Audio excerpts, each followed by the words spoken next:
Alright, what's going on everyone? So a couple days ago, we got Explorer Anthology 1. I've been playing a lot of Explorer lately. I'm a big fan of the format. So I wanted to go over this. Of course, you've probably already seen the cards. But I wanted to go over it, talk about whether or not I think the cards are good. Talk about what types of decks will play these cards. And just give you my opinion, my overall opinion about whether I think this is worth it. Because it's kind of expensive. 4,000 gems? That is like $25 USD. It's pretty expensive. So let's go over it then and talk about it. First off, we'll go in the order that it's in this article. We'll start with Favorite Hoplite. This is a tier 1 competitive card in Pioneer. There is a Boros Heroic deck. So this is a great addition. It is just uncommon. I don't know if the rarity changes with the actual Anthology on Arena. I'm just going to go by the rarity here. So, it's uncommon, it's easy to craft, but it is playable. It is played in a top tier competitive deck, so that's good. Did I mention I'm still kind of sick? Still kind of sick, by the way. If I sound a little congested, it's because I am. Sorry about that. Next, we have Rally the Ancestors. This is not played in any tier 1 decks. It is a pretty sweet card, though.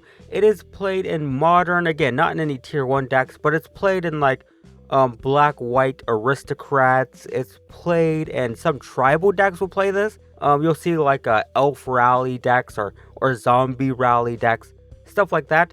So white, not bad. The problem, of course, is the rare, which is where the value is, right? Because it's expensive to craft rares. Not a tier 1 card. And then the tier 1 card is just uncommon, so you can just craft that pretty easy. So yeah, that's a problem. Next, we have blue. And this is basically the exact opposite. And Tool Artifact, not a tier 1 card, though it has been played. When Pioneer was first announced, when it first went live, there was a Jeskai Artifacts deck that played in Tool Artifact. It is also played in like budget affinity decks and Modern, so it's a pretty sweet card. One of the cool things you can do with this is, for 2 mana, you can put it on an Ornithopter and have a 5/5 flyer, because an Ornithopter costs 0. Put it on screen if you're not familiar with it. So it is like a janky, fun card that you see in like budget decks and casual brood decks. Just not necessarily played in any tier 1 decks at the moment, but not a bad card. And then Mausoleum Wonder. This is a tier 1 card. This is played in the Spirit decks. There's multiple Spirit decks. There's Mono Blue, there's Azorius, and there's Bant. And all the Spirit decks play Mausoleum Wonder, also played in Modern Spirits. So good card, tier 1 card. It is rare, so 4 copies of a tier 1 spirit card. Pretty good. If there's any complaint here, it's a narrow card. It's only played in spirits. It's a tribal spirits card, but it is a pretty good card. Next, we have black. We have 3 black cards. First off, we have Kalitas, or if you want to be more dramatic, it's Kalitas, Trader of Get. This was played a lot in Standard. It is played quite a bit in Pioneer, so this is a great addition. It's a very good like Rakdos mid-range card. Doesn't always see play in main board. It's in the sideboard a lot, but it is a good card. 4 mana 3/4 lifelink is a pretty good body. And then whenever you kill one of your opponent's creatures, you get a 2/2 black zombie. So great for mid-range, Rakdos mid-range, Golgari mid-range, any deck that's trying to kill creatures. Kalitas is fantastic, and it is a mythic, so 4 copies of a playable mythic is nice. And then these other 2 cards are not really played at all. Shadowborn Apostle, fun card, fun casual jank card. You know, the type of card that you'd see like an MTG Goldfish deck built around. You can have any number of them. You sacrifice 6 of them to search your deck for any demon card, put it right onto the battlefield. Fun, janky, silly, but not really played. Also common, very easy to craft if you just want the jankiness. And then Tainted Remedy is just a sideboard card against life gain decks. If an opponent would gain life, that player loses that much life instead. Shuts down life gain decks. So if you're playing best of 3 and you really don't like the life gain or angel decks, yeah, it's fine, but it's, I don't know, it's whatever. Just a sideboard card. Alright, now we have red. First we have Alicia, who smiles at death. Not really played anywhere. This is a rare, so again, another rare slot going to something that's kind of whatever. It's a 3 mana 3/2 first strike, and you can pay black or white mana to reanimate small creatures from the graveyard when it attacks. It's fine, it's a cool card, just not really super heavily played. Probably, I'd say it's decent, but again, just not really a tier 1 card. Not really what I was expecting to see, so kind of whatever here. Searing Blood, on the other hand, is an excellent card. This is another sideboard card, but a very good one. 2 mana, deals 2 damage to a creature. Then if that creature dies, it deals 3 damage to the opponent. So this is very common in burn decks and aggro decks, because one of the problems with aggro decks is gassing out. But with Searing Blood, you can get rid of a blocker, and it still hits the opponent for 3, which is excellent. So very common to see this in the sideboards of red aggro and burn decks. And these other 2 cards, again, not really played. Temur Battle Rage was played in Modern for a while. It was played in Death Shadow decks. Still, sometimes you see it in Death Shadow decks. And Titan Strength, also not really played a lot. I guess they're adding this for the Boros Heroic deck. I guess that's the idea. It was played in Standard, and it's okay. 1 mana, gives a creature +3/+1. You get the scry 1. It's okay. It's fine, but it's not that exciting. So red, we got 1 really good sideboard card and some weird stuff. That's, okay, but nothing too exciting.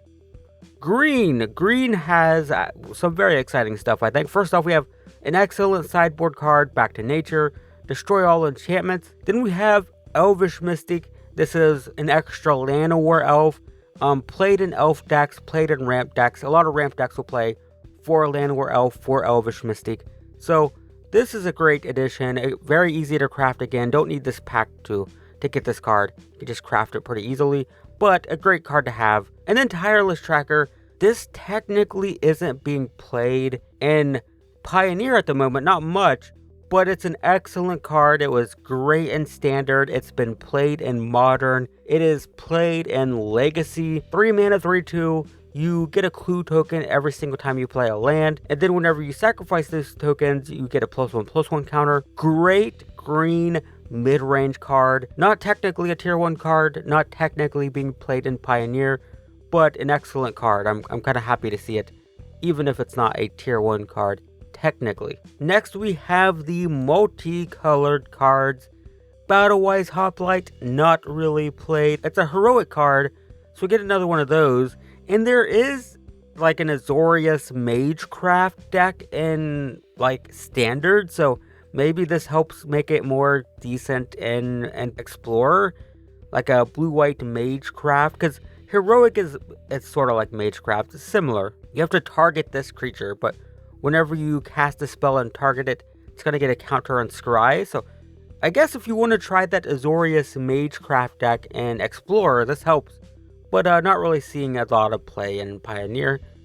Siege Rhino. So Siege Rhino, this is like exciting if you're old or older. If you've been playing for a while. Siege Rhino was basically like Questing Beast of its time. Questing Beast was very oppressive. It was very good. People got just sick of seeing it. Same with Siege Rhino. It's 4 mana, 4/5, so that's like a really good body, a good rate. It has trample, and then when it enters, it drains 3. Just kind of dumb. In Standard, this was dominant, so lots of people are going to have some nostalgia for that. But in terms of competitiveness, it's not really seeing a ton of play. By not seeing a ton of play, I mean it's not being played anywhere. But maybe Abzan mid-range is good with this. I don't know. But it's cool to see, but it's also like not a competitive card anymore. So like it's cool, but also I don't know. Like it's very unnecessary. But Siege Rhino, that's a thing, I guess. Slaughter Games. So this is sort of played. I say sort of. It does see some play sometimes, in small numbers, and like the Bring to Light decks sometimes. So it's alright. The problem is, we don't have Bring to Light in Explorer. So, even though this is sometimes sort of played in small numbers in Pioneer, it's played in a deck that isn't viable in Explorer because we don't have Bring to Light. So, like, it's a rare that's sort of played, but we can't play it because we don't have the deck, the key piece of the deck. We have Niv Mizzet, we don't have Bring to Light. So, yeah, that's just not great. And then Supreme Verdict, excellent card. Definitely one of the premier cards in this anthology.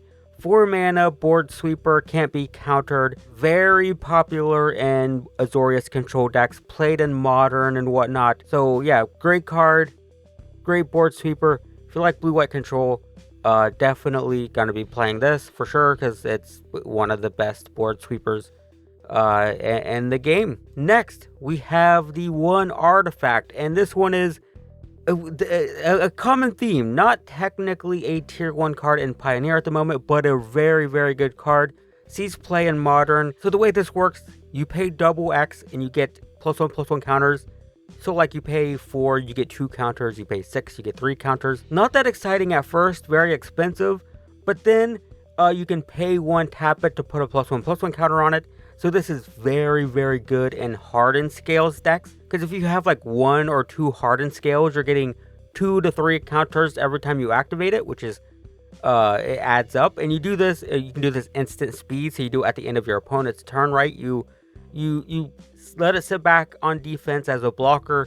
Your opponent passes, end of turn. You pay 1, tap it, you get 1, 2, 3 counters, however many Hardened Scales you have. And then when it dies, if your opponent can kill it, you make a 1/1 Thopter with flying for each +1/+1 counter it has. So if it's a 5/5, it dies and makes 5/1/1 flyers. So very good in Hardened Scales. Great card. Not technically a tier 1 Pioneer card, but pretty nice to have on the client, I would say.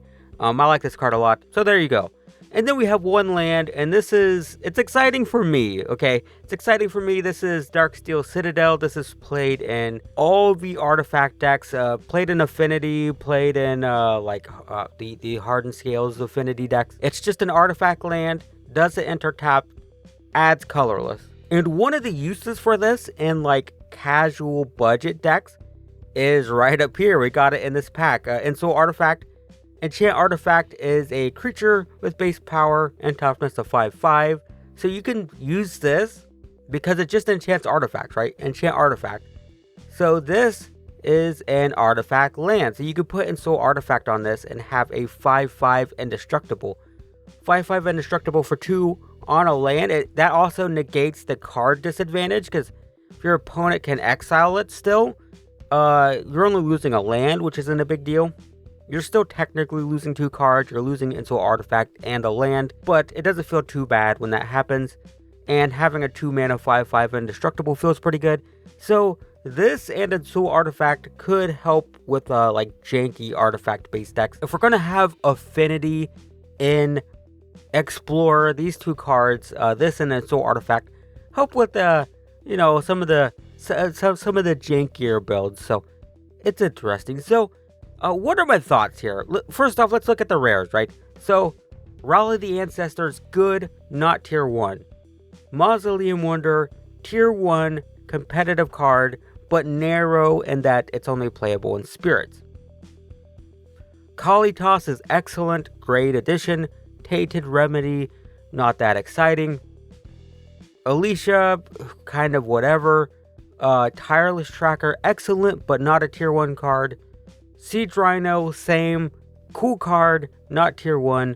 Slaughter Games, not, we don't have Bring to Light, so, Supreme Verdict is good, playable tier 1 card, and Hanger Backwalker is a cool card, but again, not a tier 1 card. So if we're looking at like what's played, like what are the tier 1 cards that are actually played in Pioneer that are rare? You get Mausoleum Wonder, you get Kalitas or Kalitas, and you get Supreme Verdict. So you get 3 cards, really. In terms of really cool, good cards that I think are probably playable, even if they're not tier 1, Rally the Ancestors. Again, we're looking at rares here. Rally the Ancestors, Tireless Tracker, maybe Siege Rhino, and Hanger Backwalker. So that's 4. So you get 3 Tier 1 cards, you get 4 rare or mythics that are really good, I would say. Really, really good. And then in terms of like the commons and uncommons that are playable, I would say, of course, favorite hoplite, very good. Tier 1 card. And Soul Artifact is cool, but not a Tier 1 card. Let's actually look at the Tier 1 card. So, favorite hoplite, Tier 1. Searing Blood, Tier 1. Elvish Mystic, that's a Tier 1 card. And that's it. Maybe Darksteel Citadel. Is it played in anything? Hang on, let me check really quick. Are there any Tier 1 decks playing, are there, see, look, here's Mausoleum Wonder. It's right here. There are any artifact decks. See, this is Nibtolite is the deck that sometimes plays Slaughter games. This one's not playing it. Let's see, is it listed in the, it's not even listed here. Sideboard cards, maybe? No? Yeah, it's not even listed here. Like, we click Rakdos mid-range, we should see Kalatas. Yep, there it is. That's there. Azorius Control will probably have whatchamathing, Supreme Verdict. So there you go. Mono Green Ramp is going to have Elvish Mystic and Llanowar Elves. So there you go. There's that. Boros Aggro, I assume. Yep, there's favorite hoplite. It's right there. Excellent. Would be nice when you have dark mode on if this actually stayed dark. It's so pointless to have dark mode and be like, oh, it's bright. Dark mode. There we go. Nice. Blue Spirits, of course, has Mausoleum Wanderer. So I guess this isn't really played. So, Tier 1 cards again. Favorite hoplite. Searing Blood and sideboards. Elvish Mystic. And that's it.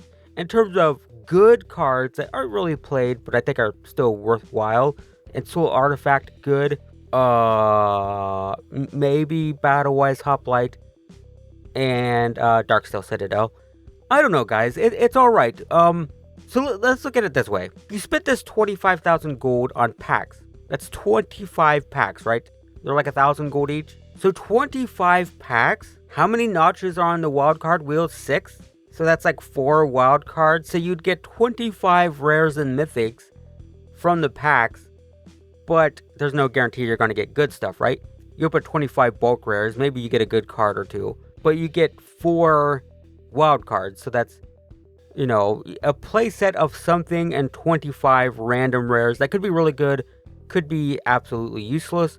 Or you get, you know, 4, 8, 12, like tier 1 competitive rares, and 4,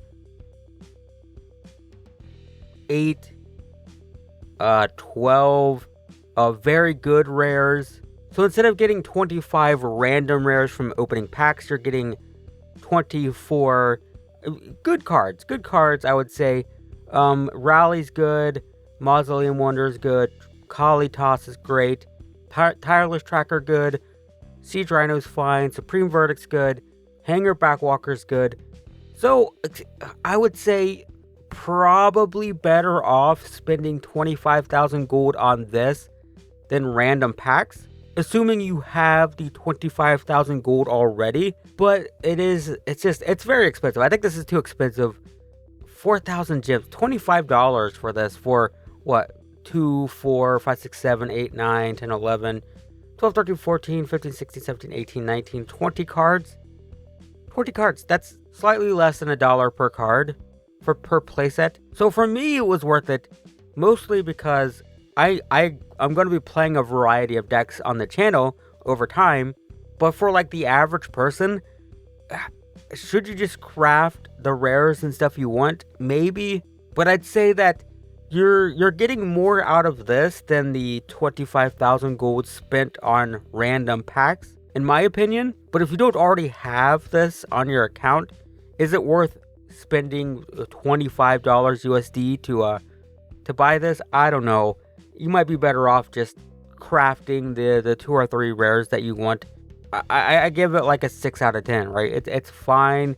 It's not exceptional. I'm not blown away by it. It's probably better to buy than random packs, but also, like, I think it could be better. So I just wanted to give that overview. those are just my thoughts. Hopefully that's useful. Probably not. I doubt I changed anyone's mind. But I do think there's some pretty sweet cards in this. Gonna be brewing some pretty sweet decks with them. Probably gonna be playing this rally deck first. I want to try it. So look forward to. If you're not gonna buy this, at least I'll be playing some decks with these cards in the future. So look forward to that, I guess. In the meantime, thanks for watching. Sorry I'm still sick, and I will see you in the next one.